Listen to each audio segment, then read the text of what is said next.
Hey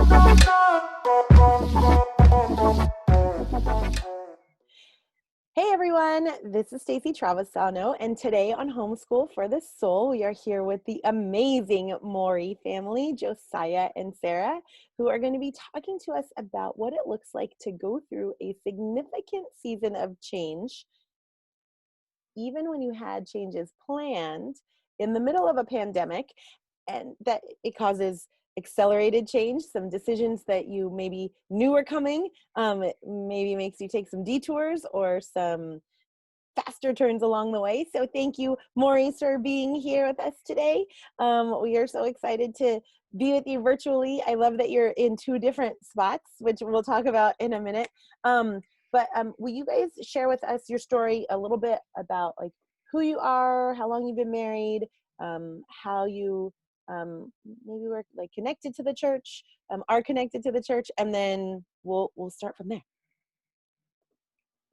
Yeah, definitely. So I guess I started playing music. I play bass. Many have probably seen me up on stage at Real Life here and there. I started playing at Glenkirk right around the time that Jim actually first started as pastor there too. And let's see. I played there off and on, and I fell in love with the church and specifically Jim's vision, and the way that he talks about the Bible. Growing up, I grew up in a very Christian family. I'm the son of a pastor, the son of missionaries, and I mean, from the age of 10, I was helping to lead, ministries and our conversations and our congregations and stuff like that in different capacities. And my parents were always thought it was important for us to be involved with the leadership training and things like that. So, not to mention having Bible classes and things. So, there's not a lot that I find that's new when I hear a sermon or something like that a lot of times. And that's not the case with Jim's sermons. I love the historical context that he brings, things that I have never heard. And that is what catches me and causes me to think in a different way about a story that I've heard for, 33 years at this point. And so that really drew me in. I kept playing at Glenkirk, again, a couple times a month usually.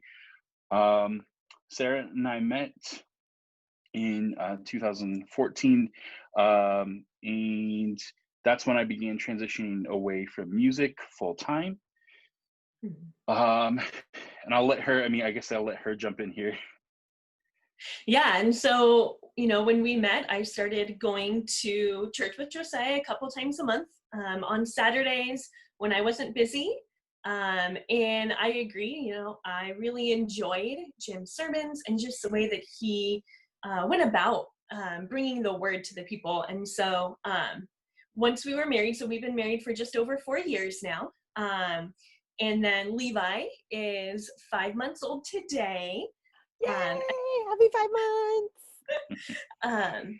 And so we decided, like, where are we going to go to church? And we decided that we wanted to still fall under Jim's teachings. And so, that meant for a time, Glenkirk, and then following him as he came, and built Real Life with, the congregation. And I have served on the Hello team for a couple of years now.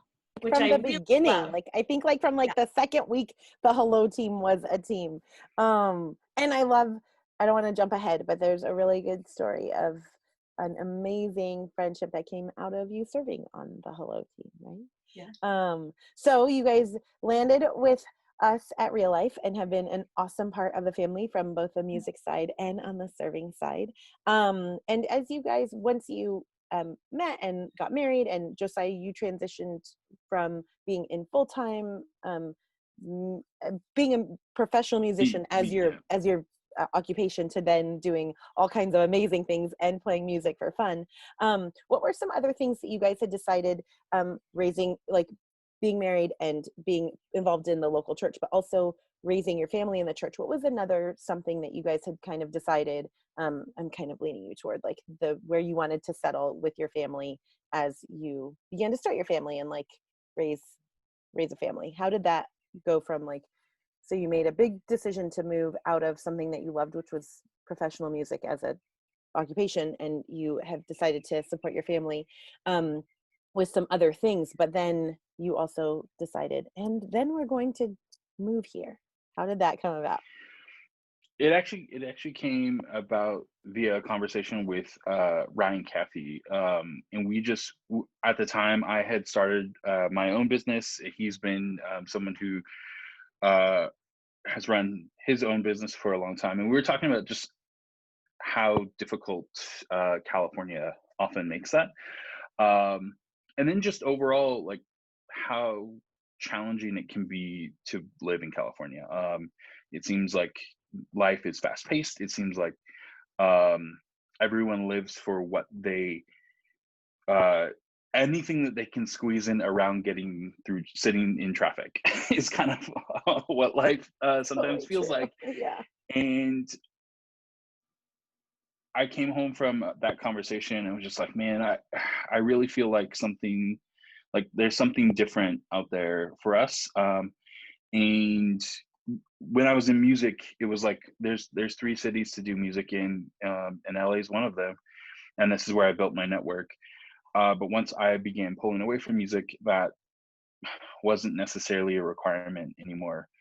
And so just taking a step back, does that mean just moving further and further away from the city, or does that mean looking somewhere else? And as we began considering other places, just seeing what a house in California might look like with where our budget was versus somewhere else, and kind of what was California really bringing that was so great to to our family, and to Yeah, raising kids.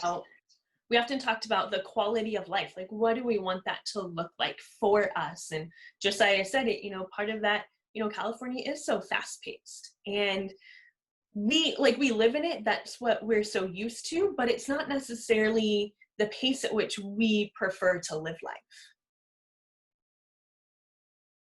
And so then you decided, at what point did you think you would move? So as you did you think this is going to be our 5-year plan, or this is going to be our 10-year plan? What was kind of the timing that if you had it written down on paper, what was your plan? Yeah, so the beginning of last year of 2019, we decided to take a trip up to Washington and Idaho just to kind of check it out. Josiah had been up there and really liked the area. And we came back from that trip saying, yep, we want to move to Coeur d'Alene, Idaho. Like, that's where we want to go. And we think, 2020, that will be the year that we will most likely move. And then you had Levi. I mean, that was early 2019. You weren't yet growing him inside of you. He was born early 2020. Yeah, January. Yeah. And so you knew that you were maybe going to be moving. And we forgot to talk about Sarah. What was your job? Because we talked about Josiah's. What was your job in California before you moved, before you had Levi? And how is that factoring into like your moving plan? Sorry, forgot that. Yeah, so for a few years, I taught high school special education. And then the last couple of years, I've worked at a special education agency in Covina, working with private schools, supporting students with disabilities. So special education is my field. And going forward, I do have to get a new licensure in Montana, but that's kind of, it's not at the forefront of what needs to be done right away. Having Levi kind of changes those things, and looking at what things may come, that's still kind of up in the air of what do I do next? Definitely. Okay, sorry. So then going back to Levi is here, early 2020, and you're thinking, okay, we're going to move to Idaho. When were you thinking that would happen? So actually, we were thinking early 2019, we had kind of thought the summer of 2020 is when we'll move to Idaho. We may have, found a home by that time. If not, we'll rent and really find, the neighborhood that we want to be in. But my parents came to us in about September of 2019, and they had bought a home in Montana earlier that year. And they said, hey, we have this guest house, and we would like to offer it to you guys to live rent-free for the next couple of years so that you can figure out where you want to be, and you can make sure that you are financially in a great place to kind of build that future. And so from that conversation, it changed our thinking. And so we made a quick trip up to their home in Montana. We had only been there once on family vacation, and it was vacation. We didn't really consider the area at all. And so we went up with my mom, and we decided after that, like, okay, like this is going to be our plan for the next couple of years, is to live here, really, save money and kind of figure out what's next. Where does the Lord want us to be, longer term than that? Yeah. So on top of that, Levi comes in January, and so Right. we knew that we were planning on moving in June still. Yeah. We at every point we kind of would check in, or not every point, but here and there through the process, like, okay, is this still the plan? Like, is this still what we want to do? We had a lease that was also ending at our apartment in California, so that plays into it too. Yeah, no, definitely. So you have Levi, you are getting settled in California well, settled isn't the right word, but like figuring out what it's like to live instead of a Adjusted, family of yeah. two, a family of three. Mhm. And then March hits and the world changes for everybody forever. And what did you guys do? What Yeah, how did you react to that? yeah. What did you guys talk about? What did you pray through? So interestingly, it was another conversation that actually sparked this. I was having lunch with Anthony Prince, and we were just talking about life and kind of what was going on.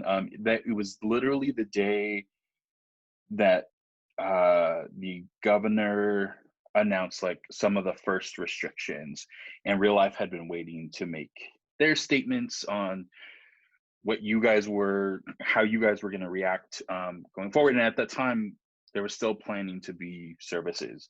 But so we were having lunch, we were talking, obviously it had just happened.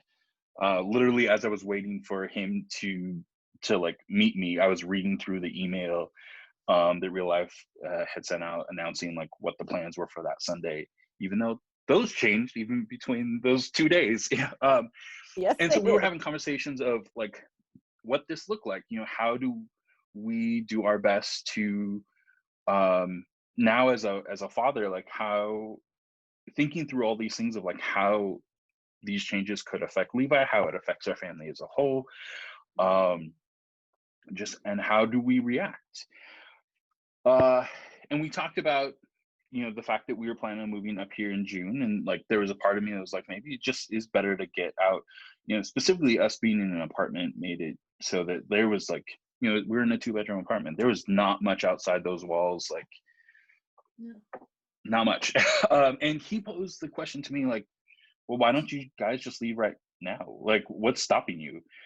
And I was like, well, we have a lease that we're still have, and I was supposed to play on Sunday, and all these things. And he's like, okay, I mean, that makes sense, and I left that conversation with him, um, kind of still thinking about that, and things continued to change like that next day. Um, and it was still like on my mind, even though I had said like, no, it just didn't make sense. I really felt like it was, it was the Holy Spirit speaking through him to me, and like then also the Holy Spirit bringing back that answer to that conversation. I tend to be an internal processor anyway, so processing back through the conversation we had, and that was a huge part of it. And the next day around 9, as things continued to change, I walked out. I took a pause from work, and I walked out and said to Sarah, um, what, like, maybe this is the right decision. Um, we're trying to make sure that he stays safe and he stays healthy, and make our best decision for him. And the reality is we have this opportunity, and it's going to be a little tough. It'd be a little crazy, but is this something that we want to do? And she thought about it, and I thought about it. In the next 2 hours, we made our decision. Oh Uh, my gosh. Oh my gosh. That's really fast. uh, I mean, and then yeah. again, like most people would say in that time, no matter where you live, and like as things, and especially when everything started shutting down, it kind of felt like, okay, well, this is disappearing and changing. And then it was just so fast. Mhm. So I think pre-pandemic, a 2-hour decision about making a move states away would have felt like, oh my gosh, so jarring. But when you're thinking and praying about, but is this the right thing to do for our family at this time, it probably also felt like, oh my gosh, yes, let's just do it, right? So you guys, like in no minutes, packed up and moved. And did you all go at, like, did you pack up and like drive that weekend?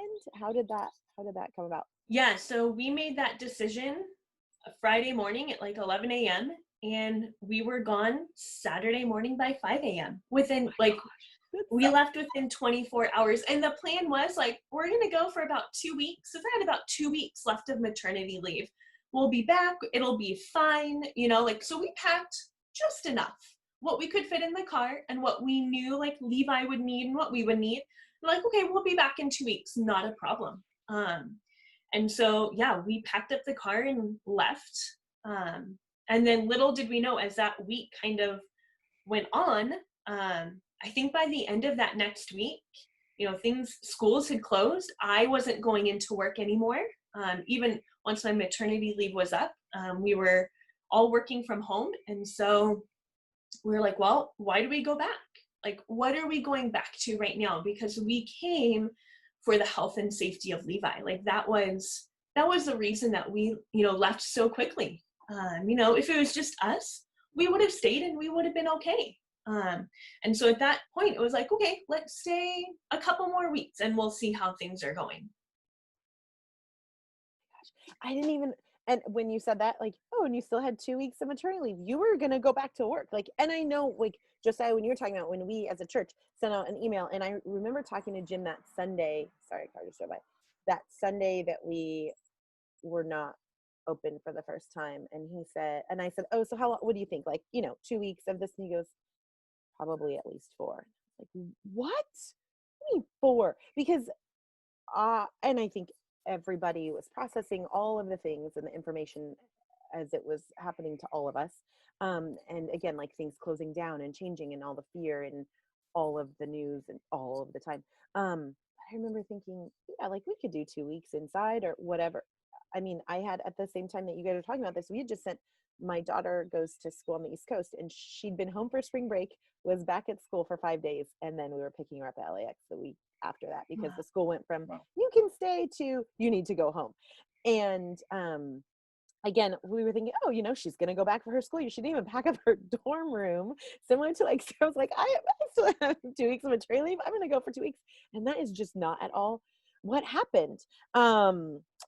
So now that you are and have been in Montana, what is next? I mean, you guys are in 2 different places because Sarah, you are visiting family in Ohio.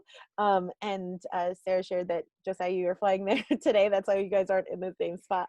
But what is next for you in terms of, we all are in the midst of this season trying to figure out a couple things, like how do we plug back into community? So that's one of the things I want to talk to with you guys about is, as you moved in the midst of a pandemic, what did you do to stay connected to community? Because I think some of the things you guys have been doing are extraordinary. And what does your future look like in Montana? Yeah, so to stay connected, as it became from 2 weeks to another couple of weeks. It became very clear that, okay, we're not going anywhere for quite a long time. We really need to fill those gaps that we were hoping to, really build into in those 3 months that we had left in California, to spend time with people. And so quickly, we kept our Thursday night dinners with our small group.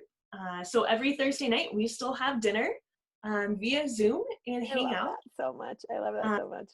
Yeah, and it's great. And it's great for them as well because they're being connected still. And then every weekend we have a standing date with Josiah's parents to Zoom so that they can see Levi and we can just connect. But in the midst of all of this, everyone's trying to figure out, how do we stay connected? How long is this going, to last? And so in the midst of that, we have tried to find rhythms with other people in our lives to, stay connected, weekly or every other week. But it's been hard because everyone else is still trying to figure out what is life for them as well. So it has been difficult to some degree to create a routine to stay connected with the people that we love so much in California. Yes. And but I remember talking to you about, and Josiah, Sarah, and I talked about this a little bit this morning. We talked about dedicating Levi before you guys moved because we knew that was going to happen, again, pre-pandemic. But then and the date you guys had picked was months. And I mean, we had talked about it in February. So even when things were still not changing, we thought, oh my gosh, in May, things will be fine, and we're still a month after that and just barely talking about what it looks like to open things up. But considering all that you guys have been through, I know that you have super fun adventures to come.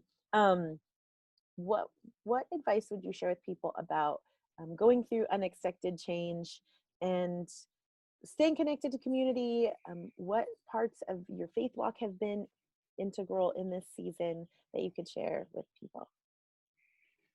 I think that probably the biggest thing has been we make our plans and they consistently just get thrown out the window, and we go, okay, God, well, what were your plans? And that has been a repeated thing. We think we know it's been a great reminder that we think we know what's going to happen in a day, in 2 days, in a week. And frankly, even, within 12 hours, our plans for that weekend had completely changed. And we were in the car driving up here.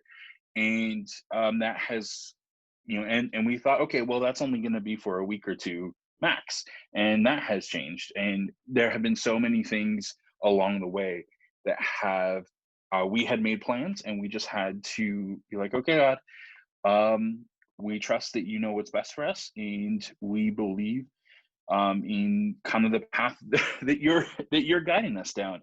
And I think that being able to, one, trust in that, and two,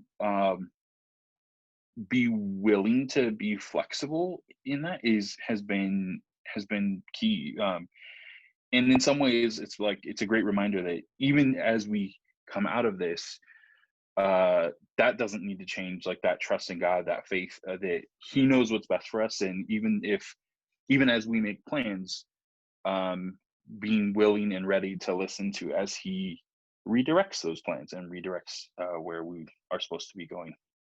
Yeah, and I would agree with that. As plans continually changed, there were moments that I was really frustrated and I was sad for the things that we were missing. And it was hard, and I had to remind myself, well, it's just not me. Everyone else in the world is having the same thing. And it made me realize that, we have to trust God's plans. Even when we don't like it, His plans are good because God is good and He's good at being God. And so I had to, I continually reminded myself of that, He is good and we can trust Him. And I also learned, going through a big season of change, because not only did we move, but we had Levi, which was life altering. So kind of all of it together,